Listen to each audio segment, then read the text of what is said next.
Қараш-қараш оқиғасы, жалғасы. Бұл жауынның қашан бітерін қайдан білейін? Ол бітпесе, иттей қатып осылай сүмеңдей бермекпін бе? Деп әр нәрсені еске алып, аз бөгелді де аяғында Сәлменнің өз жылқысы болмай, Қозыбақтың басқа бір аулының жылқысы болса да аламын осыдан. Қозыбақтың бәрінің де жылқысын баққам.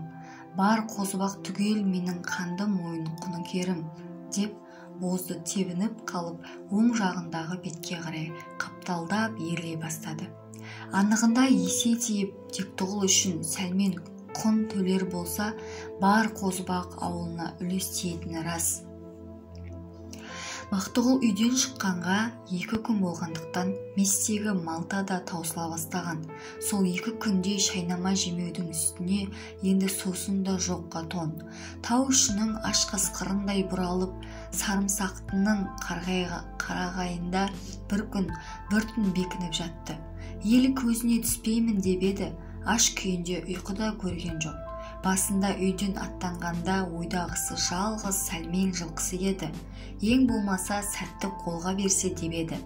Енді жол қиындығы, күзгі түн суығы, аштықпен бұралу бәрі жиналып келіп, өзге Қозыбақтың жылқысына болса да тиісуге жетектеді. Әлі ойға кетпеген жылқы бұл шақта далаға көшкен елдің жайлауларында жататын. Дөң жайлауға қарай бұрылған соң-ақ, мұның көңілінен күдіктің бәрі біртіндеп арыла берді. Ендігі халі ауыр емес, жеңілдегендей, артын көре жатыр. Құныкері Сәлменнің өзі болса, ағайыны ақталып құтыла ма? Ол бір байлауы, бұның бәрі өз бетіне. Оның үстіне мынау жадау күзде анау арттағы үйдің жүдеулігі қандай.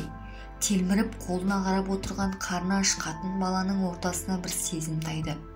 Я бір ту биені апарып сойса, үйінде жатқызбай, қара талқан, құрт-араға ырза қылдырмай, бозға міндіріп, түнді жамылтып алып шыққан айдаушының бірі сол ғой.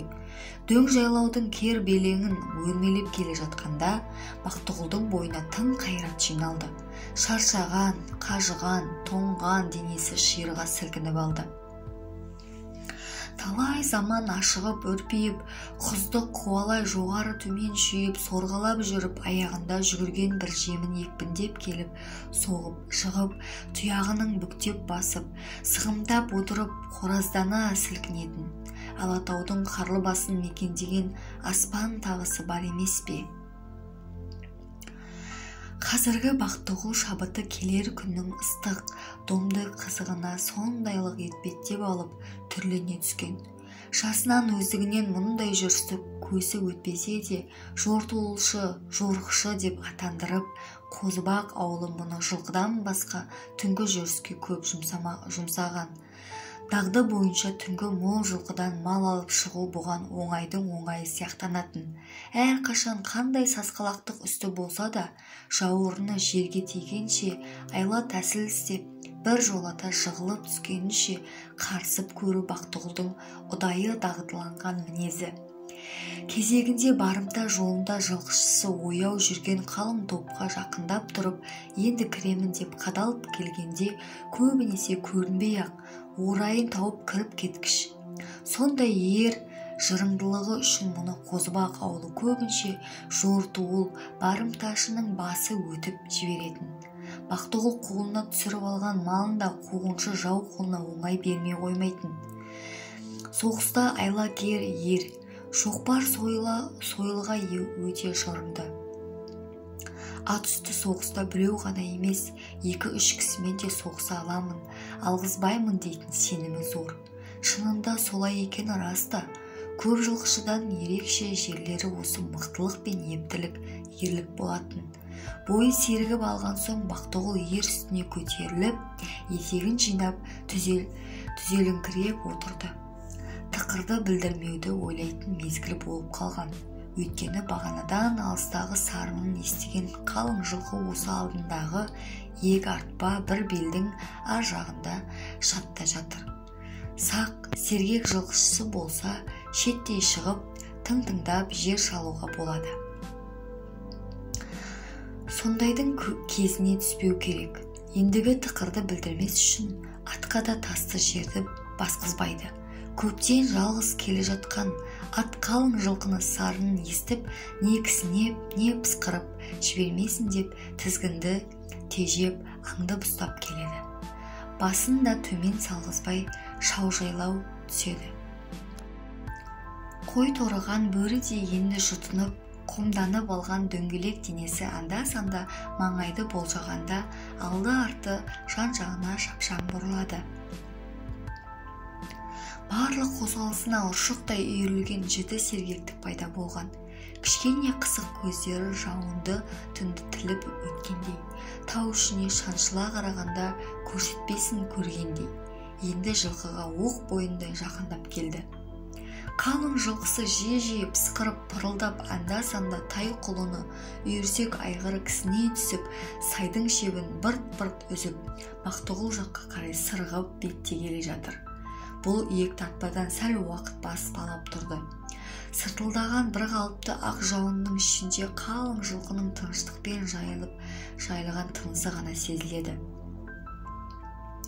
Бақтығұл қарауытқан қалың топ жылқының бар қарысын да көрді. Басынан бөркін алып шошақ ердің қасына ілді. Бетін қырын бұрып, құлаған жылқы жаққа төсеп тыңдайды. Аңдығаны жылқышы, бірақ өзі оның белгісі білінбейді. Ұйқыда ма, болмаса бірдеңені сезе ме белгісіз. Жылқының шашырамай тобымен жайылғанынан Бақтығұл сақтық ойлайды. Ендетіп жібермеген, топтаңқырап сырғытып, бір жайылысқа салғалы түртіп келе жатқан ояу жылқышылар бар тәрізді. Енді бір сәтте Бақтығұл баспағысып тұрған тұмсықшыға шашыраған селдір топ қарайып шықты. Аттың басын төмен беріп, сәл тасалап, өзі үзеңгіге аяғын тіреп тұрып, Бақтығұл иек тартпадан қарады. Әлгі топ молайып, өңдей басады. Жайылып келе жатқан бос жылқы екен. Шетірек беттеп шыққан бір айғыр үйірі болу керек. Бақтығұлдың ендігі ісіне қараңғы түн, тынымсыз жаңбырдың себі тиетін болды. Жылқыны үркітпесе тырысып, ақырын ғана қозғала бастады. Елеусізденіп, боздың жалына таман жабысып алып, жылқыға қарай жүрді. Жылқы аз ғана үркіңкіреп, бергі шеті әрі қарай бұрылып жылжи бастады. Үйірдің орта шенінде жайылып келе жатқан қалың жалды, баран айғыр жерден басын жұлып алып елең етіп құлаған Бақтығұл жаққа тіге қойып, оқыранып жіберді. Бақтығұл қоралы қойға шапқалы келе жатқан қасқырдың құйрығын қысып, басын төмен салып, елеусізденіп сөлпеңдеп жүрген сияқты, жай ғана қалғып келе жатқан жылқышының кейпін көрсетпек болды. Өте баяу ілбіп келіп айғыр үйірінің ортасына кірді. Әуелде көзіне көрінгеннің көбі ұсақ тай байтал сияқтанды. Қараңғы түн дәл қасына анықтап, жақындап келгенше жылқының арық семізінде танытпайтын еді. Енді шеттегі жылқылардан өтіп, ортаға таман жақындағанда, дәл қасынан көлденең жылыстаңқырап өтіп бара жатқан күзеулі үлкен семіз боз биені көрді. Осындайда нағыз ойға алатын төңкерілген семіз ту биенің өзі. Бақтығұл іздейтіннің осы дегендей көп ойланбастан атына жабысқан бойында қаршыға тастайтын аңшыдай қисаңқырап келіп, боз биенің мойнына қыл арқан бұғалықты тастап кеп жіберді. Ала жаздай мойнына құрық тиіп көрмеген, асаусып кеткен ту семіз осқырып қалып ытқып кетті. Боз ат бұл қимылды күткендей-ақ иесі тақым қақпастан ілгері қарай тез ғана жылжи түсті. Бұл ат қашаған қуғыш боз деп мақталушы еді. Мына жерде иесіне сол өнерін анық көрсетті. Әйтпесе, оқыста ытқып тартқан ірі асау Бақтығұлдан бұғалықты жұлып әкетуі қиын емес еді. Бие көпке шейін тоқтамай, ырық бермей бұғалық тартты. Бірақ есін жиып сақтанып, жіңішке мойынға қыл шылбырды дәлдеп салып қалған Бақтығұл енді босатпады. Көк бие өзге жылқыға қарай ығысып сүйретпек болған сайын ұрының қолындағы қыл бұғалық мықтап қысылып буындыра берді. Ақыры әл кетіп тынысы тарылған жануар әмірлі қолға еріксіз бағынып, үріккен бойда құлағын тігіп кек жиып тоқтап қалды. Бұл уақытта жақындары жылқының кейбірі үріккендей кісінесіп, кейбірі наразылық көрсеткендей ішін тартып осқырып, Бақтығұл мен боз биеден ығысып оқшау кетіскен. Оған Бақтығұл қараған жоқ. Әлі де үркіп сіресіп тұрған биеге ақырын ғана лық-лықтап, жанасыңқырап келіп ноқталап алды. Содан әрі қамшысының ұшымен биені сауыр жағынан сипай ұрып қалып, қатарға алып бұрыла берді. Сол ғана шақта байқаса, қақ қасына қоян қолтық ұстасатын жерге бір еңгезердей үлкен жылқышы келіп қалыпты. Тек бұл жылқышы сойылын көтермейді. Бетпе-бет қарсылай тұп-тура келіп қалған, дыбыс шығармайды. Ұрының түрін көргенге есі шығып қалған ба, әлде мұны жылқышы дей ме екен, екінің бірі. Бақтығұл айқай шықпай тұрғанда тебіне жөнелмек болды. Сол қимылын байқаған жылқышы әуелгідей үндемегендей ұйқылы ояу мәңгілік пен боз аттың шылбырынан ұстай алды. Бақтығұлдың халы бір минөт ішінде ойламаған қатерге ілінді. Жаңағы боз биенің мойнына өзі салған шалма бұғалық енді міне сарт етіп әз мойнына түскендей боп қалды. Бірақ жылқышы таңғалдырды. Мұны ұстаса да өзіне өзі сенімсіз кісі. Дәл осы тұста Бақтығұлдың ойына бұл адам сап ете түсті. Ол Сәлменнің Қоқай дейтін бойы еңгезердей, бірақ адамның босы, қорқақ жылқышысы. Бақтығұл бұл жылқының басқа Қозыбақ ауылынікі деп ойлап келсе, енді олай емес. Анық өзінің ойға да алғаны қас дұшпаны құныкері Сәлменнің өз жылқысы болып шықты. Мынау болса жылқышы атаулыға күлкі боп жүретін, қоқайған бойынан басқа түгі жоқ өз қорқақтың өзі. Осы жайларды шолақ-шолақ жүгірте ойлап, тез есін жиып алған Бақтығұл, мені бұл ұстаса да қорқып тұрған неме ғой, деп байлады. Сөйте сала бозды тепсініп келіп, тарт қолыңды деп қатты зекіп ақырып қалып, қамшысымен топшысынан келтіре көміп тұрып жылқышының қақпастан тартып жіберді. Қоқай қалбаң етіп аттан ұшып түсті. Жепшенді жерге қорқа қоймайтын мықты Бақтығұл сотқар тентекке салып еді, сонысы дегенде ем болды. Қоқай көп заманнан бері Қозыбақ ауылында Сәлмен жылқысына шығып жүрсе де, ерғара ғана болмаса, өмірінде бетпе-бет келіп, ұрымен бірде-бір кезек сойыл сілтесіп, салысып көрген емес еді. Бақтығұлдың қолма-қол қара сойылмен салып жіберу оның ойына да келмеген екен. Тек сүйретіп жүргені болмаса, сойылды тегінді қару етіп, кісіге жұмсап көрмеген еді. Жау тепсініп келіп қамшымен тартып қалғанда, ежелден бойға біткен жасқан шақтықпен өз ісін өзі тентек өрескел көргендей, оп-оңай жасып қалып, шошып барып аттан күрс ете түсті. Артынан ұры сылтылып жөнелгенде айғайлар болар еді. Бірақ қолма-қол жерден айырылған өзгелер мазақ етер деп ойлап, ананың қарасы ұзағанша өтірік сезбеген кісі болып іркіліп қалған. Бақтығұл жаңағы қауіп минеті енді еркіндікке ауысқанда, тез-тез қараңғы сайға түсіп, қарағайға кіріп адастырып кетпек болып шаба жөнелді. Қараңғы түн, азғантай жерге ұзаса, мұны жасырып қойнына тығып әкетуге дайын. Бірақ алғашқы жылқышыдан құтылып, жетекпен қашып шығып шауып бара жатқан ұрыны жоғары тұстан келе жатқан бір жылқышы көріп қалды. Ол мынау шаба жөнелгеннен-ақ өкпе тұсынан қосылмақ болып көлденеңнен шапты. «Әй, кімсің, әй!» деп дауыстады да, жауап қайтпаған соң «Аттан!» деп жым-жыр тау үшін шошта жаңғытып айғай салып жіберді. Қалғып келе жатқан өзге жылқышылардың оқыстан шошып айғайлаған дауыстары тағы бірнеше жерден естілді. Аздан соң бәрі тегіс дауыстады да, бетті де түзеп алып тау үшін айғаймен даңғаза ғып тасыр-тұсыр шабуылға басты. Тез шыққан ынтымақты айғайға қарағанда жылқышы әрі кеп әрі ұйықтағанында жоқ екен. Көп жанның шулаған айғайы мен тасырлаған шабысы қалың шың таудың ішін азан-қазан қып, қайта-қайта жаңғырып алысқа жүкпік тарап шапты. Тыныштықпен жайылып жатқан шетінен құр жылқы түн айғайынан қатты шошынды. Жаз бойы елсіз иесіз де тау ешкі арқардай жайынсып кеткен мал тегінде күндізгі айғайды да елірген қызумен үрке-өрекпіп қарсы алатын. Қазіргі дүрбелең бір беттегі тобырды екінші бетке апарып сондағы топқа қақтыға соқтықтырды. Қалың көптің арасында тай құлынның ұшып, домалап түсіп жатқандары байқалады. Сондай боп жығылған жылқын баласының үріккен кей топтары ортасына жай түскендей қайтадан жарыла жөңкіп, бұрынғыдан жаман шұрқырай кісенісіп, талқан-бұлқан бөлінісіп жатты. Жылқышының көбі бұл жайлардан хабардар болған жоқ.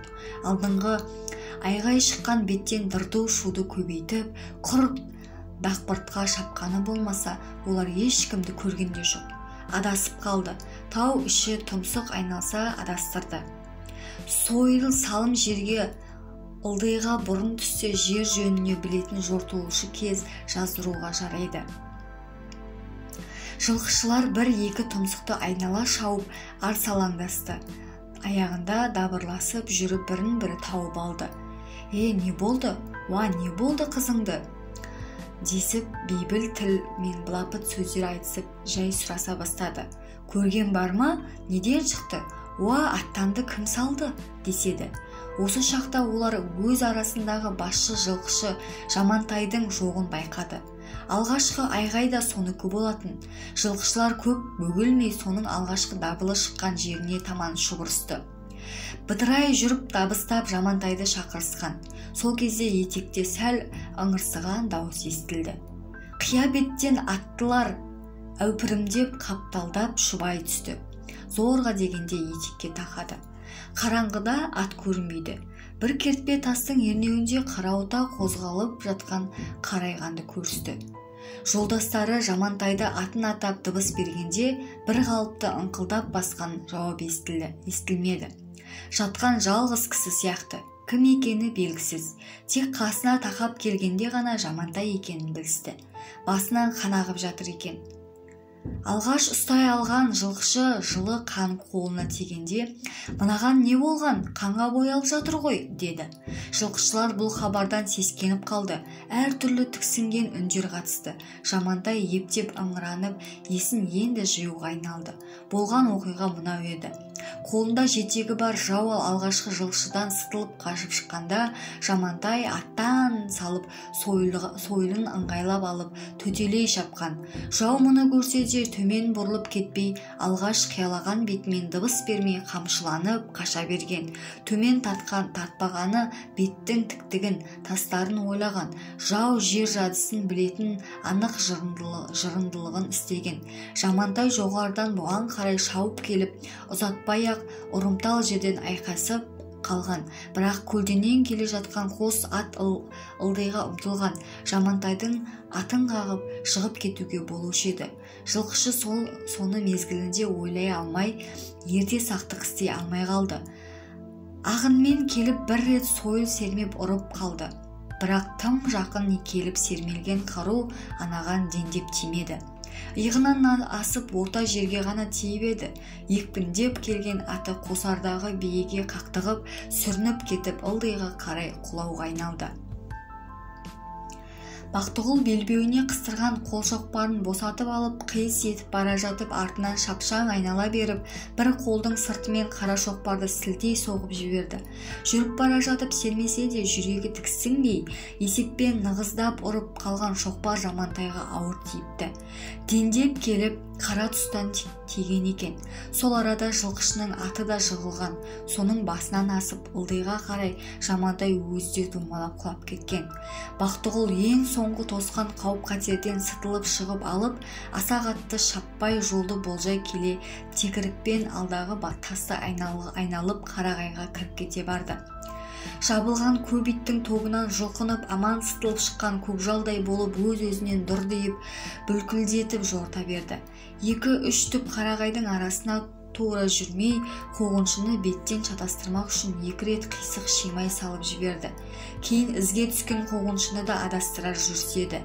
Бетті ілгері кейінді бұрып жіберіп түлкішіге жортып, жалтара жүріп кеп, енді өз жағына қайта беттегенде артынан бір айналып тыңдап алды. Бағанадан боз биенің сырт нобайын көргені болмаса, анық қандай жайы барын білген жоқ еді. Енді биені ақырын сипаңқырап келіп жалын ұстады. Тікендей қатты өскелең күземе қылдың түбіндегі қобдиланған қалың май саусақтарының басын тып-тығыз боп келе түсті. Түйсінген Бақтығұл жануар деді де, тіл көзден аман болсын деп, саусағының басына түф-түф деп ақырын түкіргеннің ишарасын жасады. Бақтығұл үйіне қарай асыға берді. Аз жүріп, күндіз бекінген қарағайына келгенде аспанға қарады. Баяғысындай сіркелеген жауған ақ жауын, аспан түнерген қараңғы, әлі де кездің алысты керуі қиын. Әр жайды болжап нобайлаған болса, Бақтығұлдың көзі болғаннан ғана көретін сияқты. Түн мөлшерін біле алмады, ал жер шаршысы көңілінде сайрап тұр. Адаспақ түгіл күдіктенерде емес. Таң әбден атып, ел тұрған мезгілге шейін Бақтығұл сартылдап жүре бермек болды. Сол оймен сәл аттан түсіп, тартпа мен айылды босатып, боздың ер тоқымын көтеріп, арқасын кішкене желпіп алды. Кейін жайлап ерттеп, шай айылды босырақ, тартпаны мықтап тартып, қозғалмастай қатайтып алып, атқа қайта мінді. Енді жүретін жерінің бәрі еңіс болатын. Түн олжасына ырза болып, саспай қамданып, төл атына қайта мінген шағында боздың белі көтеріліп, тынығып қалған екен.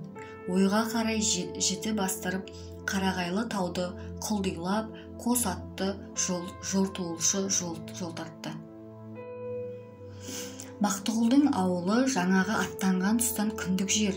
Таң ата Бақтығұлды ұйқы жеңді. Бірнеше күннен бері талған денесі аз тыныштықты тіледі. Бірақ орнықты нық ниетпен істелген іс мұрат қылған шегіне жеткенше тоқтағысы келмеді. Дененің әлсіздігін жеңіп бір қалыпты қатты жүрісті бәсеңдетпей таң аппақ атқанша жүрді. Ендігі жеткен жерінде қыстаулар бар. Әркімнің көзіне түсіп қалуға болады.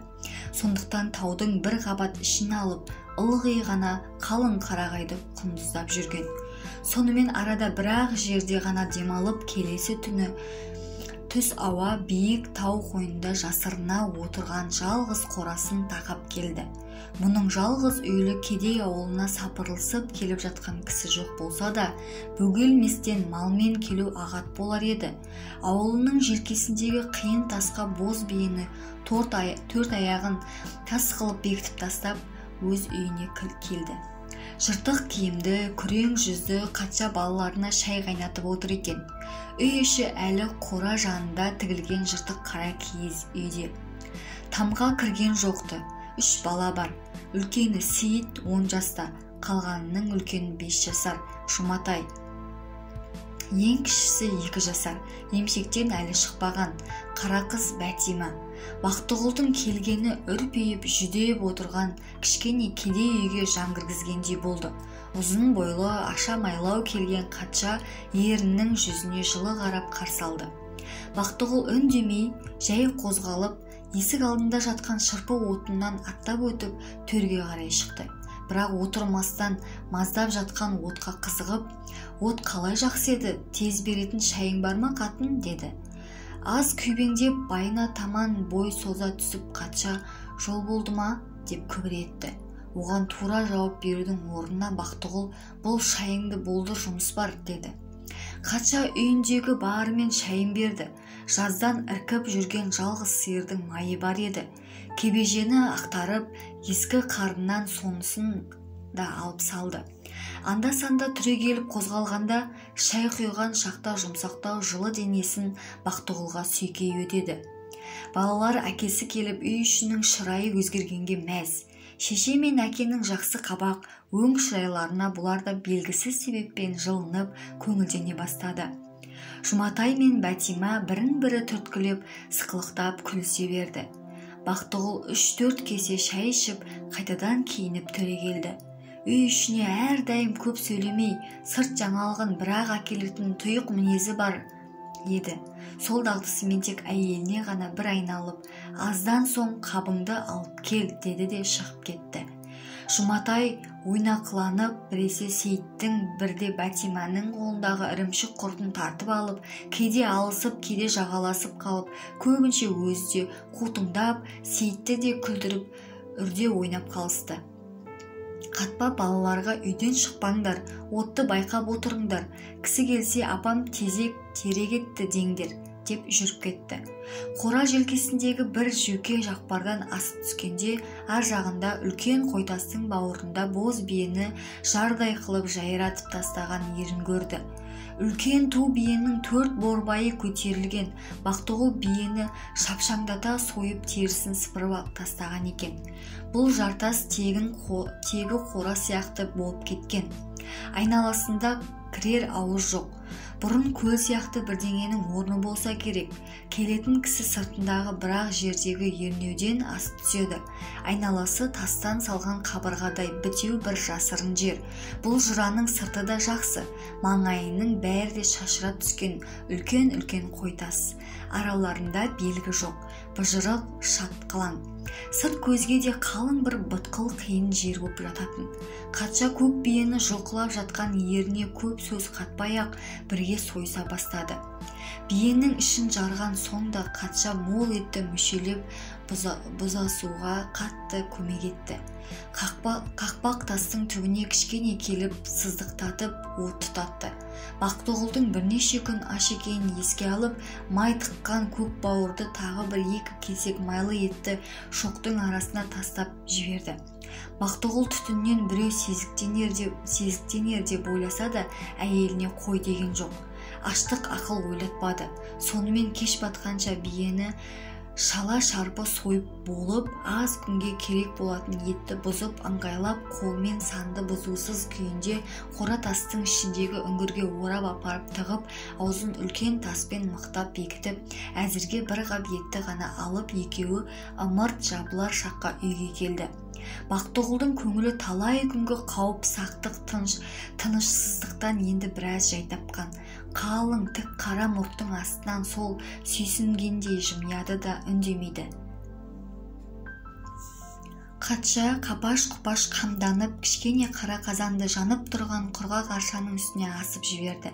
Мөлшерден артық болғанына қарамастан, биенің телшесін, қолқа жүрегін, бірталай басқа майлы еттерін жалымен қосып салып тұрып, отты жиі қағыстырып, маздатып жаға бастады. Өредікте отқа салып, балаларға бауыр пісіріп беріп отырды. Сейіт ала жаздай мынадай көп етті көрмей жүргендіктен сүйсінсе де сыртына шығарып білдірген жоқ. Бұл бала әке мен шешенің қуаныш қызығынан, көңілді көңілсіз күйлерінен әрдайым әлденеден шеткерірек болатын. Кейде үй іші томсарып, ашумен тыртысып отырғанда, ол ерекше желігіп өз-өзінен көтеріліп ойнап кетеді. Ал тағы бір кезде үй іші мәз-мейрам болып отырғанда, жабырқап түнеріп, мең-зең боп үндемей қалатын да әдеті бар еді. Ондай күйлері болғанда алдына үйіп-төгіп қойған молшылықтың барлығы да оншалық әсер ете алмайтын. Қуана алмай, қоқыр тартып, әке-шешесін ұрына алмағандай сазара қарап қалатын. Жас ет асылып, шешесі күле түсіп, көп сөйлеп, балаларды аймалағанда, Сейіт құр сараң жымиғаны болмаса шырай берген жоқ. Жылы жарық оттың қасында бұрқылдап қайнап жатқан жылқының жас етінің иісі мұрнына келе отырып, жайланған Бақтығұл енді қор етіп қалғып кетті. Әйелінің әрбір сөздерін тыңдай кіші бала Бәтиманы шолақ тонның етегімен орап, қымтай түсіп, қайта-қайта қалғып оянады. Қатша етті тез пісірмек боп, отты қатты жағып асығады. Ерінің шаршағаны асты тездетуді тілейді. Бірталай уақыт өткен соң кішкене қазанның асы да қайнап пісуге жақындады. Қатша қол жуатын жылы суды шәугімге құйып, қалғып отырған күйеуін оятып, кішкене шырақтан жасады. Қазан түсіруге де қам қалды. Бақтығұл бойын мең-зең ғып ауыр салмақпен басқан ұйқыдан көзін зорға ашты. Екі көзі қып-қызыл боп қанталып, жақындағы қызыл жалынмен рең салыстырғандай жалт-жұлт етті.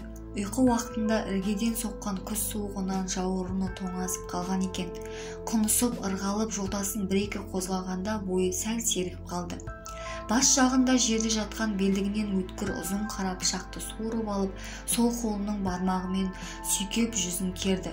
Семіздің майында сынаптай жорғалаған лыпып тұр. Сонда да етегінің қонышында бір-екі жанып жіберіп отбасында тұрған шәугімді еңкейтіп сулап шайып алды. Қатша қазанды түсіріп табаққа ет салғалы қозғала беріп еді, дәл осы шақта қораның алдыңғы жағына қарап жаман сұр қаншық пен екі қара ала күшік шәу етіп үріп қоя берді. Қатша шошып қалып, ожау ұстаған қолын көтерген бойы айналып еріне қарады. Бақтығұл да мезгілсіз қадалып үрген ит даусынан сескеніп кеудесін көтеріп, құлағып сыртқа қарай тіге алды.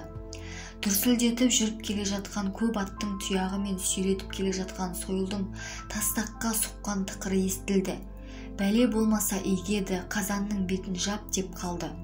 Қатша сасқанда қақпақты таба алмай астында жатқан ала қапты алып, қазанның бетін жаба салды да бусанып тұрған ожауды жанындағы шелектегі суға батырып жіберді. Өзі құр жерге жалпиып отыра кетті. Шала жабылған қаптың шетінен қазанның ыстық буы шығып жатса да, оны байқай алмады. Үй іші есін жиғанша аттылар жапырлап түсе қалып алды да үйге кіре бастады. Түстері суық, енді ағарса Қозыбақ ауылының жігіттері. Сырт ажар сызданған жүздерінен өңшең нағыз сосқақ содыр топтай. Әлдекімге өздері тізесін батырып зорлық қылмаса, бұл өңірдің бірде-бір қазағы өз бетінен бұл топқа келіп соқтыға алмастай. Бір болыс бүрген ішінде анық семізсінген қарталық мықтылар. Алдыңғы кіргендер ішінде Сәлменнің тап өзі, қасындағы Қозыбақтың өңшең содыр мырзалары. Кішкене үйдің ішіне алдыңғы келгендер толып болса да, арты таусылмай кіре берді. Соңғылардың арасында теке сары сақалды, бітік көзді ұзын сары кісі тәйтік сөздер сөйлеп кірді. Жанындағыларды қағытып итере келген. Бақтығұлға амандаспады. Үй үшін айнала қарап, мұрнын тартып тыржитты да қазанның қасынан әлі күнге кете алмай, талтайып отырған Қатшаға сүйене келіп жайғасты. Бұл үймен таныстығы бар. Қатшаның сасып отырған кескінін қу көзбен шолып қалып, арсыздау күлкімен жымиып көзін қысты. Келген топтың басшысы Сәлменнің күміс белдігі бар. Өзі қиылған қара мұртты, танауы ежірейген, үлкен қара көздері шаншыла қарайтын аласа бойлы қара жігіт көп іркілмей сөз бастады. Кеше түнде біздің дөң жайлауда жатқан жылқыға ұры кіріп, бір ту биені алып жылқышы Жамантайдың басын жарып, соққыға жығып кетіпті. Алдырған Албырт анасының қойнын ашады. Іс шалғанда сүйреткен сойылдың сорабы осы ылдиға қарай кепті. Бір бозға мініп, бір бозды қосарға алып бүгін таң сәріде осы желкедегі қарағайға келіп кірген жалғыз аттыны көрген бар. Кейін сенің қора тасыңнан жіңішкелеп шыққан түтінді де көріпті, сол айтушы. Көп сөзбен арбасатын дәнеңе жоқ. Қысқасы, малды сенен көріп кеп отырмыз. Жөніңді айт, деп еді. Бақтығұл бұл топқа өңшең Қозыбақтың өрен жараны болғандықтан шетінен кекті, қанды мойын құнықерім де, дұспаным деп білгендіктен келістерінен де мынау сызды салқын бетінен де сескенген жоқ. Ішінде өзім ақпын, сен қарасың, саған не істесем де рауа деген қияқ кекесін ызалы кеп отыр. Жаңағы сөзге сәл үндемей Сәлмен жүзіне қадала қарап отырып, Бақтығұл қашан ұры болып еді?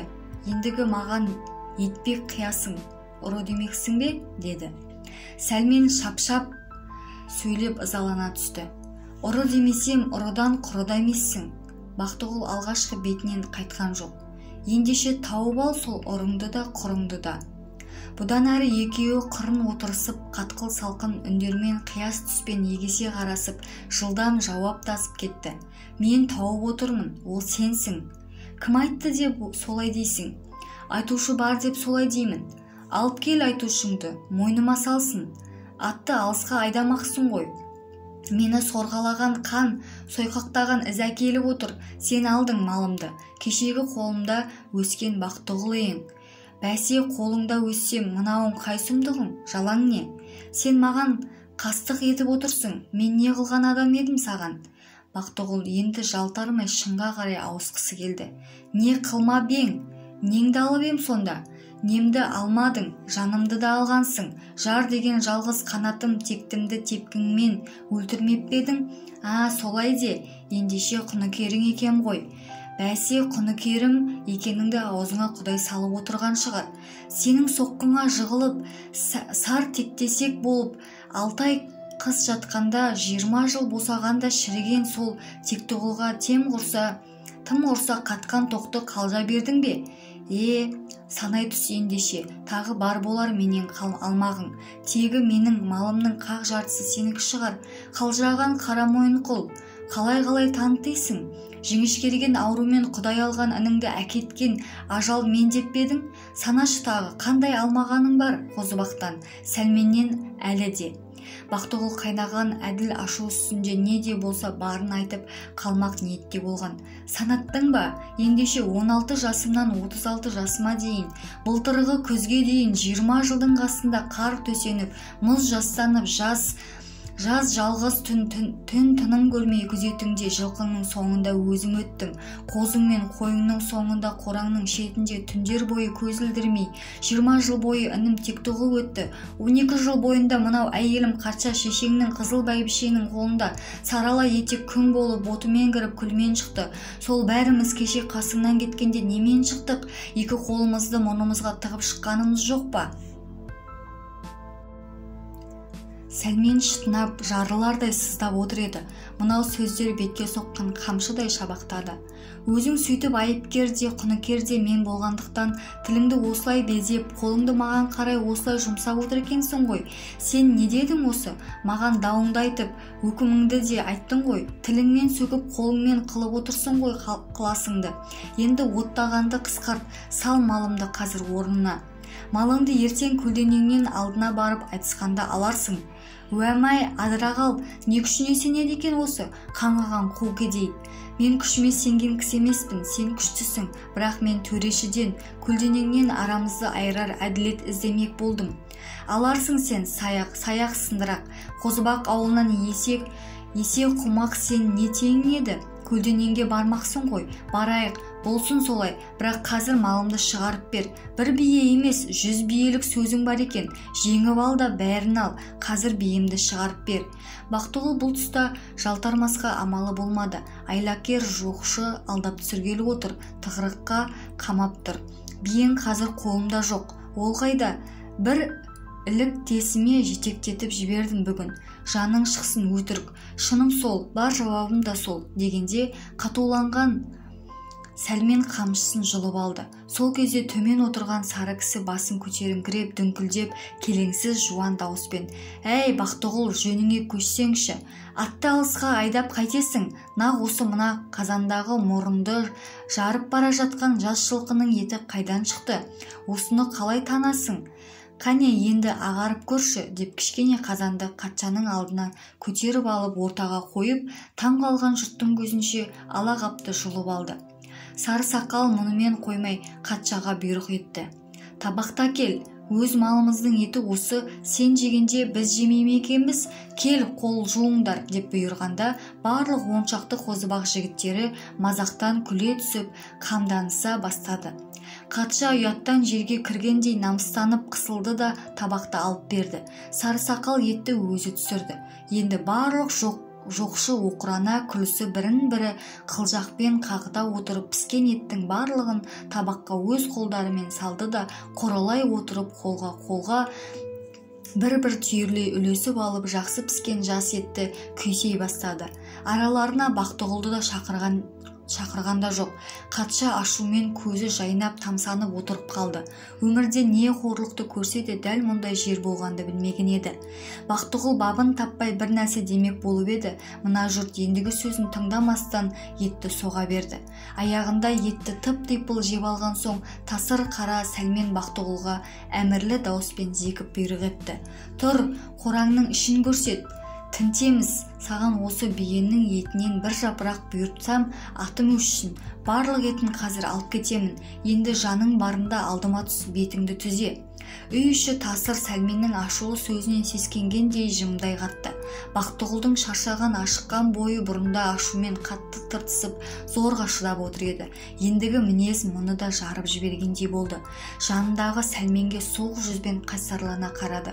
Қанталаған қызыл көзін бір қақпастан қадала отырып, ашық анық қып: "Аспай сөйле, мырза, қорқытсаң дұрысыңмен қорқытасың, шошаң қағып бет алды тасырлағаныңа үрейім ұшпайды" дей бергенде Сәлмен оң қолында бүктеп ұстап отырған сарала қамшымен Бақтығұлды бастан шапшаң тартып жіберіп, әкеден құлдилатып шұбыртып жуықтай жөнелді. Дәл мұндай жаза Бақтығұлдың қатын бала көзінше көрмесем дейтін ажалы еді. Бір жағынан хатшаның "Уа қуарған қозыбақ, Құдай төбеңнен ұрсын" деген намыскер айғайын естіді. Момын баласы Сейіт бақыра жылап жіберіп, "Шошқа" дегі айғайлап төсектен секіре түсіп, Сәлменнің үстіне ұмтыла жығыла берді. Мұның бәрі бір-ақ сәт іс еді. Бақтығұл не болса да қарсыласып өлуді тіледі. Сейіттің жан ұшырып ара түсуі әке жанын өртеп жібергендей болды. Жан дәрмен қолына ұстап отырған қайың көсеуді жұлып ала, Сәлменнің қамшысын сол қолымен шұлқа тартып атып тұрып, көз жұмғандай шапшаңдықпен Сәлменді қақпастан 3-4 рет тарс-тұрс періп жіберді. Бірақ Бақтығұлдың бар қайраты осы. Ең соңғы қарсылық қимылы сол болды. Келесі секундта оң жақты жау қолдар қамшымен жұдырықпен бұршақтай жауып, жалғыз жігітті оттың басына шалқасынан алып соғып керіп салды.